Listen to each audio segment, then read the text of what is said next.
Okay,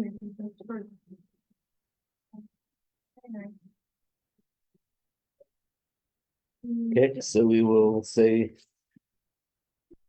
the last capital on the page, which is also the last capital in Tehillim, for the Schus of Eretz Yisrael, that we should see this Yontif Sukkot should be the happiest Yontif in history. Amen. Hallelujah. Hallelujah. El Bekotche. Hallelujah. Bekia Uze. Hallelujah. Begwareso. Hallelujah. Per Goodway. Hallelujah. Besefer Shefer. Hallelujah. Beneva Bechina. Hallelujah. Besefer Mochel. Hallelujah. Benina Beugo. Hallelujah. Tzos Leshama. Hallelujah. Tzos Lesrua. Praise and Shama Hallelujah. Hallelujah.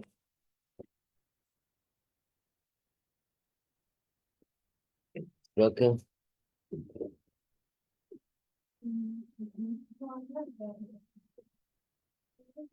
Okay, so I want to add a little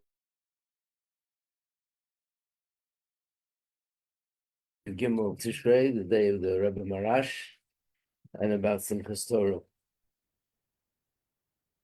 So first of all, the Rebbe Maharash, I want to add another thing, and that is that the one of the things that was unique about the Rebbe Maharash, maybe I should give a little introduction to that the Rebbes of Chabad, starting from the Alter Rebbe, are all one consistent chain. I'll explain what I mean. In many Hasidic dynasties, you find, if you read the books on history of different Hasidic dynasties, that there was a certain Rebbe. He had many students, and the different students, they branched out and they became Rebbes themselves. Let's take, for example, how it all started. The Maggid de Mezrich was a successor of the Baal Shem Tov, and he had 120 exceptional students. Yep. Did the Hornish disciplers come from the same dynasty or no? The same dynasty as what? The Chabad dynasty, like where I don't know where the different Rebbes come from. He's actually related to about the dynasty. He's related to the Alter Rebbe. Yeah. That's the dynasty of the Persky dynasty, and Persky and the Alter Rebbe, they married. Milwaukee. Yeah, Milwaukee. All right. Yeah.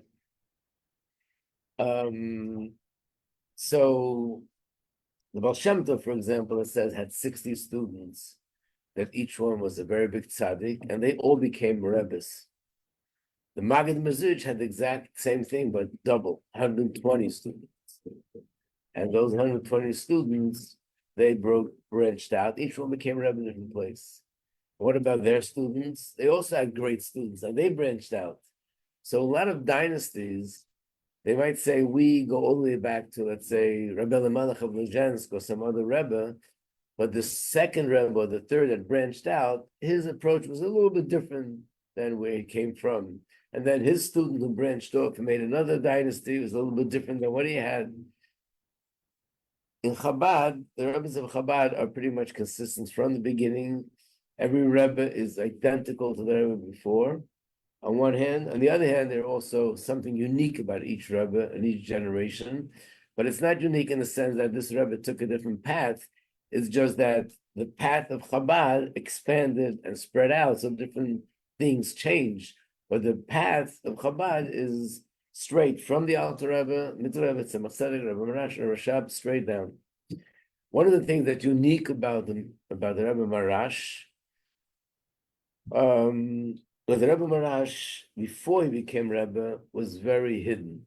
Openly, nobody really knew so much about him, about his greatness.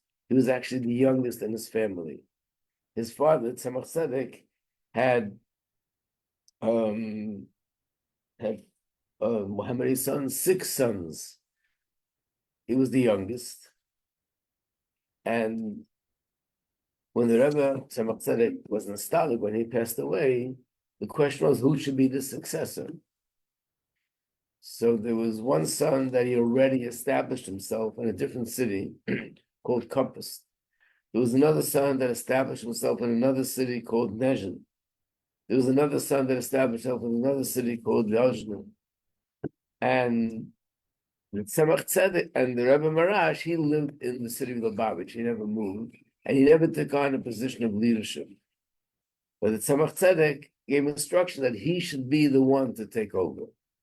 Not only that, but something very unusual happened. Usually when someone is a successor, it means that after the person passes, the generation starts with his teachings. The Rebbe Maharash, the Rebbe Tzemach Tzedek, his father requested that he should start saying Maimarim of Chassidus during his lifetime, the last 6 months of his lifetime, of the Tzemach Tzedek's lifetime. Most of the Chassidim were a little bit confused where to go, but I could say most of the Chassidim went to the other sons, because the Rebbe Maharash was the youngest. And they didn't see such greatness in him. Another reason why they didn't see, because the Rebbe Maharash also had a very strong sense of humor. He would joke a lot.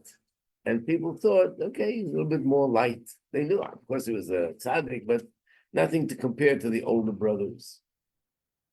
So there was one chassid that he was one of the biggest chassidim at that time. He said, I'm going to the Rebbe Maharash, to the youngest. And they asked him, why would you choose him? By the way, I heard from an older chassid that he had the smallest crowd, to the extent that the first Rosh Hashanah, which was about 7 months after he became Rebbe, there was hardly a minyan in his shul. Why? Because everybody went everywhere else. Now there is no continuation of all the other branches. The only Lubavitch today is Rebbe Maharash and his son and his grandson and so on. But anyway, this chassid said like this, that the Tzemach Tzedek once said in Maimer, and he was thinking to himself that there's a contradiction to what the Tzemach Tzedek said from the Eitz Chaim, which is the most basic book of Kabbalah from the Arizal. He looked it up, thought about it. It was brilliant. He was one of the deepest minds of the entire generation, in that generation amongst the Chassidim. He couldn't find the answer. So he went to the oldest son for the Tzemach Tzedek. They talked about it, discussed it, couldn't find an answer. So he went to the next son, couldn't find an answer. So he went to the next son, couldn't find an answer. By the time he finished speaking to all the sons, it was like 2, 3 in the morning. And he's thinking, should I go to the youngest son? Nope. If they didn't know the answer, he surely doesn't know the answer. So he went home. But on the way home, he passes his house of the youngest son, the Rebbe Maharash, and he sees that the light is on. He's thinking, the light is on. Okay, maybe I should go in. He goes to the door. There was a glass there, and he looks through the glass to see if he's up, what's going on, and he sees him sitting by the table, and he has that Sefer Eitz Chaim in front of him on that page. So apparently he's thinking about the same question. Great. So he knocks on the door. He asks who's there, tells him his name. So he says, wait a minute, I'll soon come to the door. He waits 1 minute, 2 minutes, 3 minutes. He walks in. The Sefer is gone, and there are newspapers on the table, as if he was reading newspapers. So he said to him, what's going on? Why are you knocking at 3 o'clock in the morning? Whatever time it was. So he said, I have this question on what your father said from the Eitz Chaim. So he said, come on, you can come to me 3 o'clock in the morning to ask a question on the Eitz Chaim. He said, listen, I was here a minute ago. I saw what you were doing. Either you'll sit down and give me an answer, or I'll tell the whole town what just happened. Okay, calm down, sit down, let's go it over. And he said he gave him a brilliant answer. And he saw that this son is hiding something. He's not like all the other sons. And that's why he said he's going to him. He knows that he's the Rebbe. In fact, one time there was a big Torah discussion. Yes. How could he have been hiding though if he started saying mimers before the? This was before. There's such a line. How could it be hiding if this was, you asked him the last 6 months instead of Maimon? Right. It's a good question. But I guess until then, he made himself more casual, didn't act in any unusual way. So people felt he's saying a Maimon, maybe he's repeating something of what his father had said. They didn't realize he's saying his Omay Marim, and that he's really fit to be a Rebbe. And just like, but I just doesn't get it. Did his other brothers do this? That that everybody went to his brothers before they went to him? They went to his brothers instead of going to him because they felt they were older and they were more qualified than he was. The oldest brother was the one who had the most crowd. His name was Rabbi Leib. He was in the city called Kupus. And then each one of the other brothers had. And these are the words I heard, he had hardly a million 7 months later. Who gave the mimer? Was it the Rebbe Maharash or his Yeah. father? Rebbe Maharash. Okay. The one, no, we're talking about two different things. The one with the contradiction was from the Tzemach Tzedek, but she was saying the Rebbe Oh, that's Maharash what you gave asked my me. mark Right, 6 the months Tzemach before Tzedek said the Tzemach mimer. Tzedek They had the stopped. contradiction. One time, I just explain. One time there was this big, huge Torah, discussion about a different subject, and all the brothers were together, and they were shocked to see that his knowledge in Torah and vast knowledge in Torah was way beyond theirs. And one of the brothers says, "I don't understand. Where did you get all this? You're so young." So he says, all of you are older with your own age. I'm older with my father's age. What does that mean? I was born when our father was older, so I started off on a whole different plane than you guys. And anyway, he was known to, and by the way, we only find this with Rebbe Maharash and our Rebbe. Our Rebbe also, if you ever watch a video, he seemed speaking to people by dollars. The Rebbe spoke a lot with a sense of humor. By Farbrengen, sometimes the Rebbe would speak about things, and people would start laughing. And we don't find this with the other Rebbeim as much. The Rebbe had a way of saying things. But the Rebbe Maharash, one time when someone said to him, the Rebbe Maharash asked him, "Why didn't you do what I told you to do?" So the Rebbe, "I thought you were joking." So he said, "I never made a joke in my life." In other words, the Rebbe doesn't make jokes. Even though he said things in a way which was a sense of humor, it was a certain way of transmitting certain ideas. But it wasn't chas v'shalom a joke. They were all very deep things, but it was just the way that he gave it over.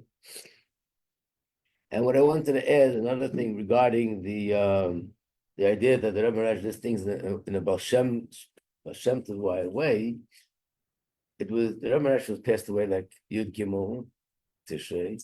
Before Rosh Hashanah, he went into his wife, the Rebbitzin, to tell her B'jantiv, and he said to her, he's going to be taking 32 steps up there, and she'll be taking 32 steps down here. And she panicked. She didn't know what that meant. Later, she understood. She lived 32 years after his passing, exactly 32 years. And these 32 years, he went higher and higher up there, and she went higher and higher down here. Her name was Rebbe Rivka. And another thing that happened before his passing was he told his Gabbai he wants to speak to all his sons. Each one would come in separately. He had a clock. In those days, people had clocks. They kept it in their vest on a little chain. Took the clock, took a piece of paper, put it under the handle of the clock. It should read exactly, I think, 11:45 or 10:12. And the clock stopped. It was just standing at that moment. And then he spoke to this son, that son, the other son, the other son. And when he passed out, it was exactly that time that he set the clock for before. And he was very young. He was 48 years old. Nobody expected it. Nobody thought that this would happen. But these were things, like I said before, he did things in a way which was sort of a Baal Shem Tov kind of way. And now to talk about Simchas Torah. I'm switching, but I want to say something about Sukkot before I get to Simchas Torah. Yes. I have a question. Why do we call him Rebbe Maharash if his name, I thought these titles were on their name. Isn't his name Shmuel? Right. So why do we call him Maharash? Maharash means Moreinu, Harav, Shmuel. And these names come from the Tzemach Tzedek. The father called each one of his sons with a certain acronym. So he was called Maharash. So that name stayed with him. They did. Yeah. You might hear a lot of talk or see a lot of discussion online about Gog and Magog. Why is that? Because, every time we read from the Torah, after we finish reading the Torah, we read half Torah. What's the difference? Torah is from the 5 Chumashim. Haftorah is one of the books of the prophets. And you always read something that's related to the time. When Sukkot comes around, what do we read on Shabbos, Holomoy, which means Shabbos after Sukkot, the third day? We read Haftorah about Gog and Magog. Gog and Magog is a war that it says will take place between two nations. We don't know who they are. One is called Gog, one is called Magog. And this war will lead up to Mashiach. Very famous prophecy. Everyone always talks about it, and everyone is always guessing. But the reason why we read it on Sukkot, because it says that this war will happen on Sukkot. So you're going to hear from people that what's happening in Israel and Hezbollah, one is Gog and one is Magog. Anybody can speculate, but it's not really. But it's just interesting that this is the time that we read about it. And but here's another example of not everything has to happen in the physical sense. And we don't expect wars, and we don't want wars. We have to be l'chatchila river. If there's something that has to happen between these two nations, it should happen in some sort of a spiritual realm, and not, God forbid, a physical war down here. There would be a loss of life and all the other things that come along with it. That's for sure. Okay, we have a little bit of time, so I want to talk a little bit more about Simchas Torah. I'm gonna get this box here. By the way, the doctor's name that I couldn't remember, which popped into my head a little bit later, is named Dr. Ira Weiss. It's from Chicago. Yeah. He once spoke actually at a dinner, and he said that this is the way he put it. He said, as a doctor, he ends up treating a lot of people who are celebrities, big names, heads of states or other kind of high positions. And he says, once you treat them as a patient, you realize, oh, these people are just regular humans like everybody else with all their fears and this and that. When he treated the Rebbe, he said just the opposite happened. He compared it to a mountain. But when you look at the mountain from a distance, you see that it's something big. But when you get right next to it, it's huge. He says the more he came closer to the Rebbe, the more he saw how the greatness of the Rebbe. And he said most people that had the kind of heart attack the Rebbe had, unfortunately, they're not conscious usually. And if they are conscious, they're definitely not capable of even thinking straight and being coherent. The Rebbe was giving him ideas, and he said few of the things the Rebbe said were all connected to the future. They were in research library books about stem cells and other things, which at that time wasn't there yet. But it was a lot of discussion about how you can sort of bring back life to those cells in the heart that were damaged. And later, at that time, doctors weren't aware of it. Later, they actually came to recognize that as well. Anyway, getting back to Simchas Torah. So I want to go over something from a Sikha, which is also relevant. That Simchas Torah. By the way, we learned about Sukkot, that Sukkot is related to Mashiach, if you remember. Remember, we said that in benching, we say Harachman, Hashem should reestablish the hut or the booth of King David that fell. And also we brought a message that says that the Lulav and Esther corresponds to Mashiach, to the Beis Hamikdash, to Hashem. They're all called Rishon, and that's what we need to do. But also the Psukim. In the Siddur, remember we said that before you say the Hakafas, before you do the dancing, you say different Psukim. The first pasuk is, Ata Harei Saladas, you have shown us, Ki Hashem Hu Lakim, that God is God, Ened Muvadei. And even though this happened when the Torah was given, when will this happen again, that the whole world will recognize that Hashem is everything and everything is really from Hashem? That's going to be when Mashiach comes. So the Rebbe gave a sikha on Simchas Torah, and he explained that this is the reason why Simchas Torah, there's a lot of emphasis on children. In many shuls, they make special programs for children, specifically on Simchas Torah.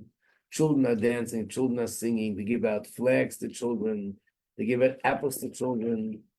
So one of the things that is found in the Rebbe's talks is that there's a pasuk. We say this pasuk in davening, but it's from Tillim, and the words are Al Tigul b'Mashiachai. Don't touch my Mashiach. What does that mean? So one interpretation is it means the anointed ones, means that our teachers, our rabbis, our prophets, our leaders, basically. But then there's another source that says Mashiachai is talking about children. Why would children be called Mashiachai? Because mothers put all sorts of powders and oils on the children.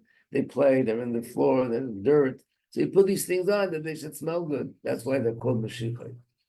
But the Rebbe says there's even a deeper reason, and that is that it actually means Mashiach. It's referring to Mashiach. Why is that?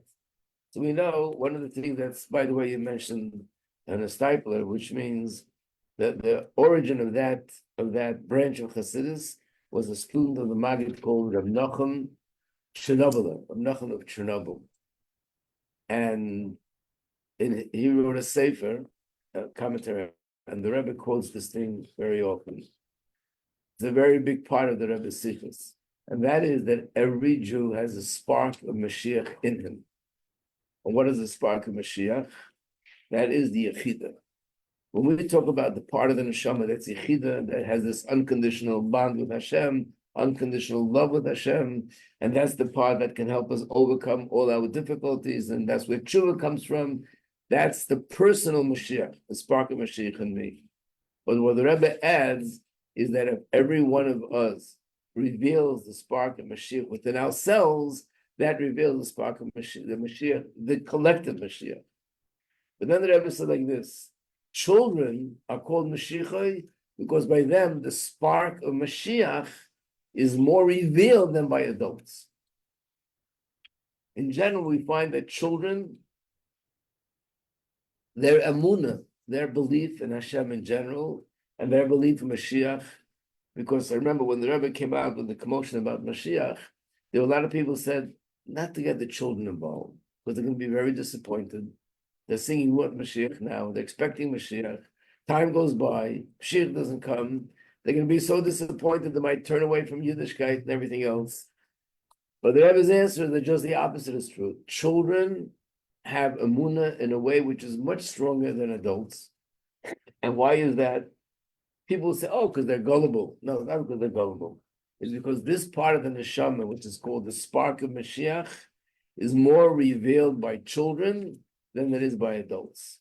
The fact that adults are intellectual actually interferes and conceals to some extent the spark of Mashiach in us.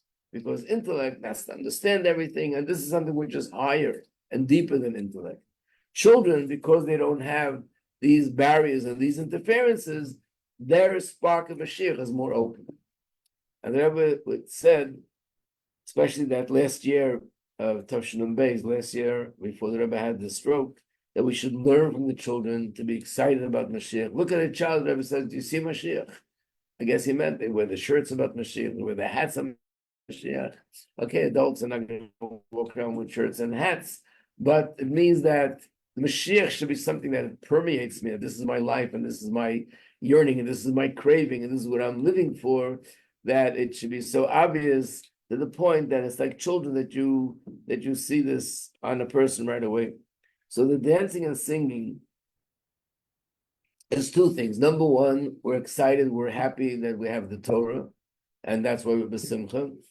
But also, Mashiach, the day of Simchas Torah is connected to Mashiach.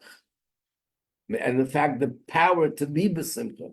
Remember we said for a person to be b'simcha, they have to let go of everything else. It's very difficult to let go. Nobody wants to let go. Who wants to let go of themselves, step out of themselves? The power to let go completely with total bittul to Hashem is from the spark of Mashiach within us.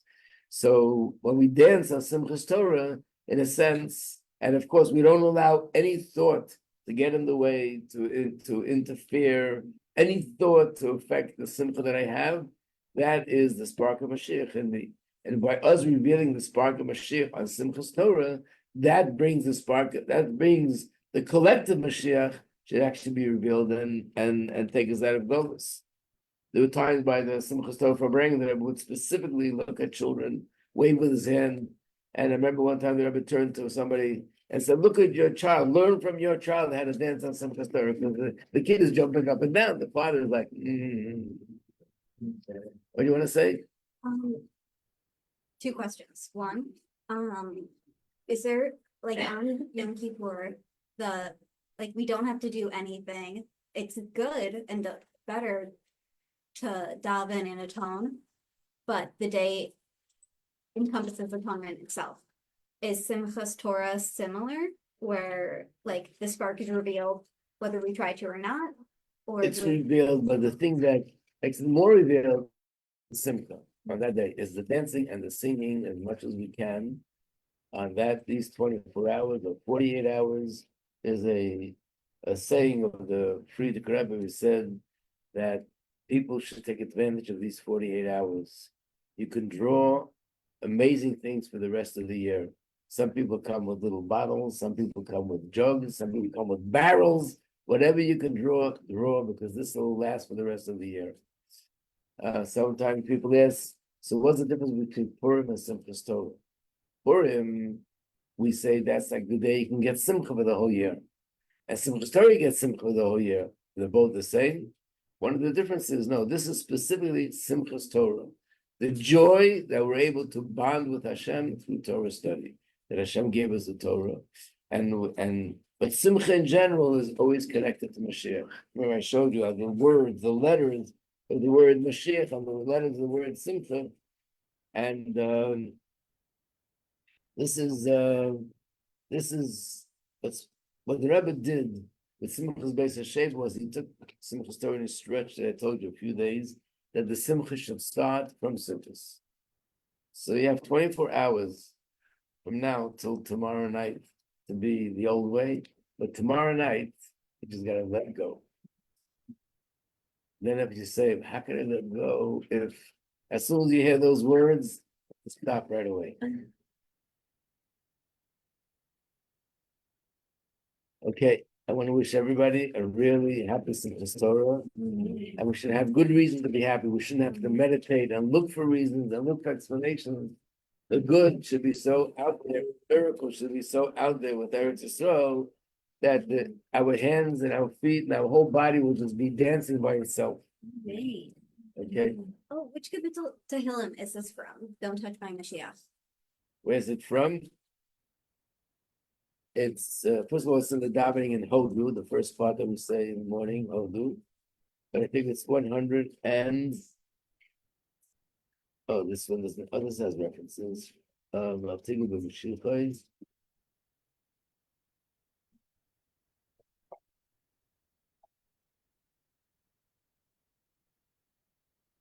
It's a different city. It's 100 and something. Let's see. I don't know how to do this. Sorry, I didn't mean to Okay, stop okay, right, 105. So it's chapter 105, pasuk 15.